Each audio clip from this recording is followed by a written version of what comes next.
آپ اللہ کے کام تو دیکھیے کہ غار میں نبی ہیں، مولا علی کو بستر پر لٹا کر اہتمام کر رہا ہے، بستر پہ نبی نہیں ہے، علی کو لٹا کے انتظام کر رہے ہیں، غار میں نبی ہیں، مکڑی کا جالا تنوا کے انتظام کر رہا ہے، نہیں ہے بھئی تھکے نہیں میری باتوں سے، اگر بات جا رہی ہو تو گردن ضرور ہلا دیجئے، بستر پر نبی نہیں ہے، علی کو لٹا کے انتظام کر رہا ہے، اللہ کے ہیں، غار میں نبی ہیں، مکڑی کا جالا تنوا کے کبوتری سے انڈے دلوا کر انتظام کر رہا ہے کہ نہیں ہے؟ اگر انہیں سمجھانے کے لیے اللہ تقیہ کرے تو جائز،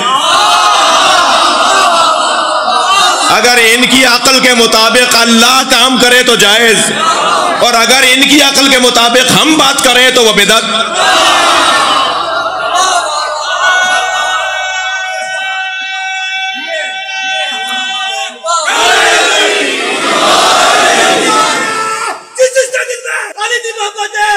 پہلے بندے سے لیتے آخری بندے تک دونوں ہاتھ بلند کرتے نعرے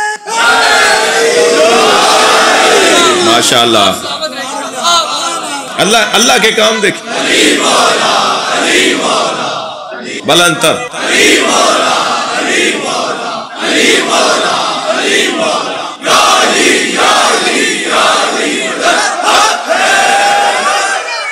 اللہم صل علی محمد وآل محمد۔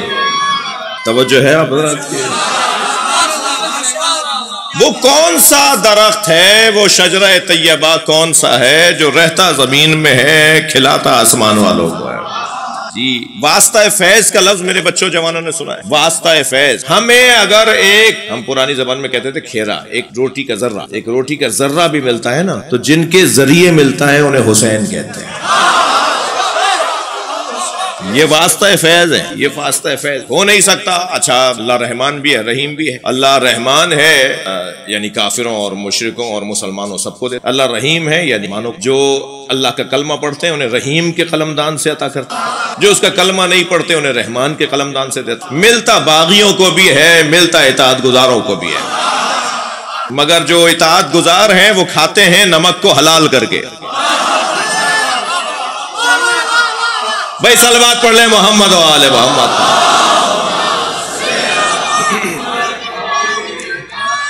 یہ جو آسمان والوں کو دینے والا درخت ہے نا، یہ آسمانوں تک اس کی شاخیں ہیں، آسمان والوں اس کا ایک منظر دیکھیں۔ یوں تو دنیا میں ہر امام معصوم ائمہ اہل بیت کا ہر فرد دنیا میں اس عالم ذر سے، عالم انوار سے منتقل، یعنی وہیں تھے، ان کی جگہ وہ اللہ نے ہمارے اوپر کرم کیا کہ یہاں بھیج، یعنی میں دوسرے الفاظ میں یوں کہوں کہ ان کا معراج پر جانا کمال ہے کیونکہ قرآن میں آیا ہے، مگر اس سے بڑا کمال یہاں رہنا ہے۔ یہ وہاں گئے، یہ بڑا کمال ہے، معراج ہوئی سرکار، مگر اس سے بڑا کمال یہ ہے کہ وہ یہاں رہے۔ جیسے علامہ عزیز شان حضرت جوادی دو مصروں میں کہتے ہیں، ایک شب کا ذکر کیا ہے جانے والے عرش پر، ایک شب کا ذکر کیا ہے جانے والے عرش پر، تیری ساری زندگی معراج ہی معراج ہے۔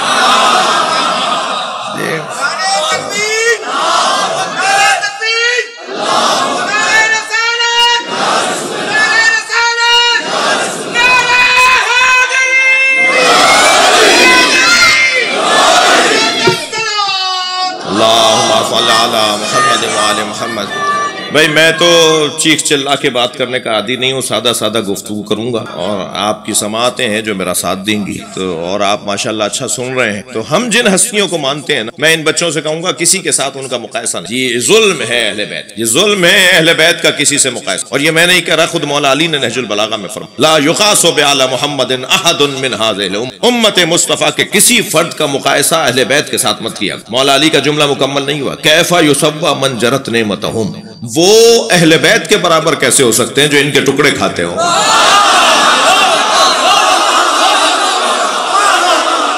تو سب کا مقام ہوگا مگر ان کا ان کے ساتھ ہوگا، اہل بیت کا مقابلہ نہیں کرو کسی، اہل بیت کا کسی سے، وہ ایسے ہیں تو اہل بیت ایسے ہیں تو وہ بھی ایسے ہیں، یہ باتیں نہیں، یہ شایع نشان نہیں ہے، یہ معیار سے گری ہوئی باتیں ہیں۔ میں نے ایک جگہ ایک جملہ ابھی کہا ہے کچھ دیر پہلے کہ اگر مولا علی کو تلاش کرنا ہے تو چوتھے اور پہلے کی بحث سے نکلو۔ مولا علی قبل الخلق تھے، بعد الخلق رہیں گے، مع الخلق رہیں گے۔ حجت خدا کی بات ہو رہی ہے نا، امام حسین کی بات ہو رہی ہے نا. یہ خلق سے پہلے تھے، خلق کے بعد رہیں گے اور خلق کے ساتھ رہیں گے. کوئی زمانہ ان سے خالی نہیں رہے گا. یہ مہدی نہیں ہے، حسین ہے. خود علامہ اقبال نے کہا حقیقت ابدی ہے مقام شبیری. حسین ہمیشہ سے ہے، ہمیشہ رہے گا. حقیقت ابدی ہے مقام شبیری، بدلتے رہتے ہیں انداز کوفی و شامی.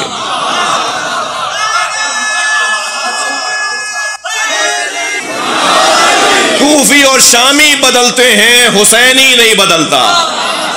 جو روزانہ ڈھنگ بدلے، جو روزانہ رنگ بدلے، جو روزانہ در بدلے، جو روزانہ عقیدہ بدلے، وہ حسینی نہیں ہو سکتا. میرے بچوں، آپ کو اقلاع عمل دے رہا ہوں. حسین کے ماننے والے زمانے کو مڑ کر نہیں دیکھتے، موڑ کر دیکھتے ہیں.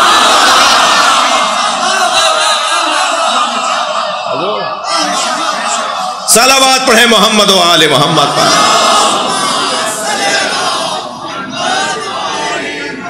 اپنا معیار اونچا کرنا ہوگا، اپنی سوچ کو بلند کرنا ہوگا، اپنے خیال کو بلند کرنا ہوگا، اونچی سوچ رکھنی ہوگی. سطحی سوچ رکھنے والے حسینی نہیں. لہٰذا یہ گھرانہ، اچھا میں نے عرض کیا کہ یہ قبل الخلق بھی ہیں، بعد الخلق بھی ہیں، مع الخلق بھی ہیں. یہ ایک ان کی کیفیت ہے. جب دنیا میں آتے ہیں تو ایک اور کیفیت، جب قبر مبارک میں جاتے ہیں تو ایک اور کیفیت، جب اٹھائے جائیں گے محشر کے اندر اس سے پہلے رجعت میں آئیں گے ایک اور کیفیت، اور رجعت کے بعد جب محشر میں اٹھائے جائیں گے ایک اور کیفیت ہے. میں اگر انہی پانچوں مرحلوں کی کیفیتیں بیان کروں تو ایسا لگتا ہے کہ کوئی ایک خلا، ایک فضا، ایک جگہ، ایک مرحلہ، ایک موقع، ایک جگہ نہیں ہے جہاں یہ نہ ہو.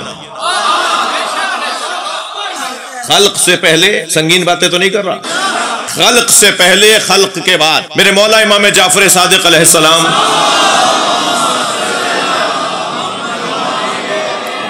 سدیر سیروفی راوی ہیں، امام کے خاص شاگرد ہیں، اصحاب اجماع میں سے ہیں، بڑے صحابہ اکرام میں سے ہیں. وہ کہتے ہیں کہ میں نے امام سے پوچھا کہ مولا مجھے سیدہ کی عظمت کچھ عطا کر، سیدہ کی عظمت پر کچھ عطا کر. تو امام مسکرائے اور فرمایا کہ خلق نور فاطمہ قبل ان یخلق آدم بألف سنہ. اللہ نے نور فاطمہ کو حضرت آدم کی خلقت سے 2000 سال پہلے بنایا.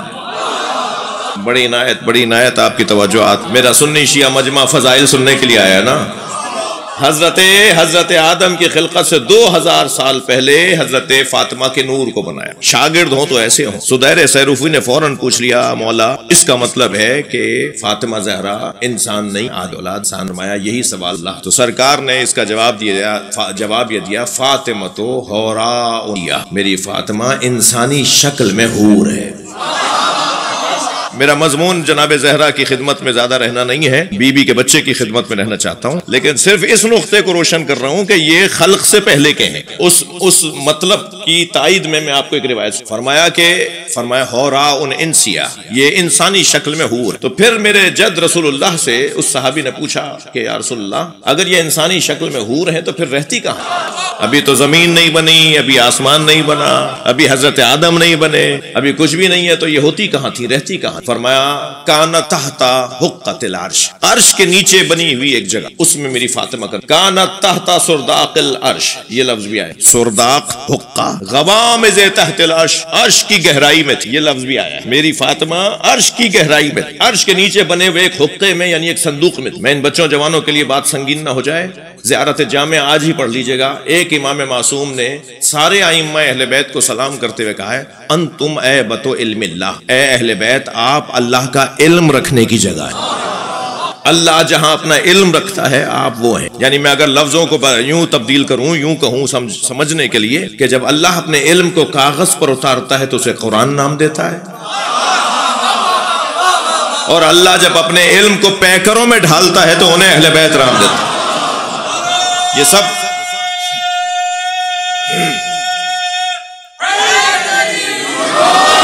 اگرچہ میں اپنے اوپر اتنا اب الحمدللہ کنٹرول ہے کہ میں اگر حاشیے میں جاتا ہوں تو پلٹ کے واپس اپنے اصلی مطلب پر آ جاتا ہوں، لیکن اگر کبھی ایسا ہو جائے کہ میرا حاشیہ لمبا ہو جائے اور اصلی بات میری دور ہو رہی ہو تو آپ مجھے آواز دیجیے گا، بتائیے کہ آپ اصلی بات یہ کرتے اور آپ پھر وہ حاشیے میں زیادہ کوشش کروں گا کہ پلٹ کے واپس پڑھا. اور اصلی سطر میری یہ ہے کہ یہ اس کائنات سے، اس دنیا اور اس عالم سے پہلے کے ہیں. اب پہلے کے ہیں جب آسمان نہیں تھا، زمین نہیں تھی، سورج نہیں تھا، چاند نہیں تھا، تو لمحات نہیں تھے، آنات نہیں تھے، ساعتیں نہیں تھی، گھنٹے گھنٹے نہیں تھے، دن نہیں تھے، ہفتے نہیں تھے، مہینے نہیں تھے، سال نہیں، تو اب میں پہلے کو کیسے سمجھوں گا؟ تو میرے بچوں جوانوں، کچھ باتیں سننے کی ہیں، سمجھ میں مرنے کے بعد آئیں گی۔ ساری باتوں کو یہاں سمجھنے کی کوشش نہیں کرو۔ صلوات پڑھیں ذرا محمد و آل محمد۔ کتنی ہی باتیں ہیں جو ہم اپنے بچوں کو نہیں بتاتے، اس لیے کہ ان کے سمجھنے کی نہیں ہے۔ کتنی ہی باتیں ہیں جو ماں کے شکم میں موجود جنین کو بتائیں گے تو سمجھے گا نہیں کہ دنیا کیسی ہے، لاہور کا فلاں محلہ کیسا ہے، وہ کہے گا مجھے کیا پتا، کیسے سمجھوں؟ دنیا میں آؤں گا، وہاں جاؤں گا تو دیکھوں گا کیسا ہے۔ کتنی ہی باتیں ہیں جو اس دنیا میں ہم اس آخرت کی سنتے ہیں، سمجھنے کے لیے مرنا پڑے گا۔ مولا علی فرماتے ہیں الناس یناموا اذا ماتوا انتبہوا، لوگ سو رہے ہیں، جب مریں گے تب اٹھیں گے۔ اس لیے سن لیجئے، صلوات پڑھنے ذرا محمد و آل محمد۔ اور اگر کوئی کہے کہ جب ہمیں سمجھ میں ہی نہیں آئے گا، جب ہمارے کام کی بات ہی نہیں ہے، تو مولانا گھنٹہ لگا دیا آپ نے وہ باتیں بتانے میں جو ہمارے کام کی نہیں تھی، ہمیں بتائی کیوں رہے تھے؟ تو بھائی میں جن کی بات کر رہا ہوں، ذکر سن کے آپ کے چہرے کھل رہے ہیں یا نہیں؟ ہمارا تو کام ہی یہ ہے کہ اللہ کی تسبیح کریں اہل بیت کے فضائل سن کر۔ جتنا اہل بیت کے فضائل کو سنا جائے گا، اللہ اکبر سمجھ میں آئے گا، اللہ کی توحید، اللہ کی وحدانیت سمجھ میں آئے گی جتنا ہم اہل بیت کو سمجھیں گے اور ان کی معرفت حاصل کریں گے۔ تو سرکار فرماتے ہیں کہ تحت حقۃ العرش، میری فاطمہ عرش کے نیچے بنے ہوئی ایک جگہ میں۔ سوال کرنے والا بھی شاگرد حسین ہے، عظیم ہے، کہنے لگا یا رسول اللہ پھر اس وقت فاطمہ کی غذا نہیں، تھک رہے ہیں آپ؟ جناب زہرا کی غذا سمجھ میں آ جائے تو حسین کی خود سمجھ میں آ جائے گی۔ فرمایا یا رسول اللہ اس وقت فاطمہ کی غذا کیا تھی؟ تو سرکار نے فرمایا تسبیح ہو و تقدیس ہو و تحلیل ہو و تحمید۔ میری فاطمہ 4 غذائیں وہاں لیتی تھی۔ پوچھنے والے نے پوچھا عرش کے ساتھ، عرش کے نیچے بنی ہوئی جگہ میں، گہرائی میں، عرش کی سنگینی میں، عرش کی گہرائی میں فاطمہ رہتی تھی، اس وقت میں غذا کیا لیتی تھی فاطمہ؟ تو سرکار نے فرمایا تسبیح ہو و تقدیس ہو و تحلیل ہو و تحمید۔ میری فاطمہ کی 4 غذائیں، تسبیح، تقدیس، تحلیل اور تحمید۔ تسبیح یعنی سبحان اللہ، تقدیس یعنی اللہ اکبر، تحلیل یعنی لا الہ الا اللہ، تحمید یعنی الحمدللہ۔ سبحان اللہ۔ میری فاطمہ کی 4 غذائیں تھیں عرش کے نیچے جب وہ رہتی تھیں۔ سبحان اللہ۔ میں طالب علم ہوں اور ایک ایک تسبیح کے اوپر اگر تھوڑی گفتگو کروں گا تو مجھ طالب علم کو گھنٹہ چاہیے۔ یقیناً میرا یہ مضمون ابھی نہیں ہے مگر حسین مضمون ہے۔ میری فاطمہ کی 4 غذاؤں میں تسبیح یعنی سبحان اللہ، تقدیس یعنی اللہ اکبر، اور تحلیل یعنی لا الہ الا اللہ، اور تحمید یعنی الحمدللہ۔ میں ایک جملہ کہہ کر اپنے مضمون کی طرف پلٹ رہا ہوں۔ اصلی مضمون یہ میں نے پہنچا دیا کہ یہ اس کائنات اور اس دنیا کی خلقت سے پہلے تھے اور اس عالم میں غذا بھی لیتے تھے۔ ظاہر ہے کہ ہر غذا لینے والا اس عالم کے مطابق ہی غذا لیتا ہے جس میں وہ رہتا ہے۔ تو یہ جب عالم انوار میں تھے تو غذائیں بھی نورانی تھیں، مگر کمال اس گھرانے کا یہ ہے کہ یہ جب عالم انوار سے عالم مادہ میں آتے ہیں تو غذائیں بدلتی نہیں ہیں۔ نہیں گئی میری بات؟ بھائی اگر عالم بدل رہا ہے تو عالم کی غذا بھی بدلے گی۔ وہ عالم انوار کی غذا تھی، یہ عالم مادہ ہے۔ وہاں لا الہ الا اللہ غذا لیتی تھی، یہاں روٹی لیں گی۔ یہ ہونا چاہیے تھا نا کہ یہاں روٹی اور پانی لیتی ہیں، وہاں لے رہی تھی سبحان اللہ، وہاں کی غذا وہ تھی، یہاں کی غذا یہ ہے۔ کمال اس گھرانے کا یہ ہے کہ یہاں آنے کے بعد بھی وہی غذا لیتی ہیں۔ سبحان اللہ۔ ان کی غذاؤں میں فرق نہیں پڑتا، ان کی غذاؤں میں فرق نہیں پڑتا۔ میرے مولا نے سلمان کو سینے سے لگا کر کچھ دیر تک لپٹائے رکھا۔ سلمان کہتے ہیں جب مجھے علی نے اپنے سینے سے علیحدہ کیا تو 3 دن تک کھانے پینے کی حاجت نہیں ہوئی۔ صلوات پڑھیں محمد و آل محمد پر۔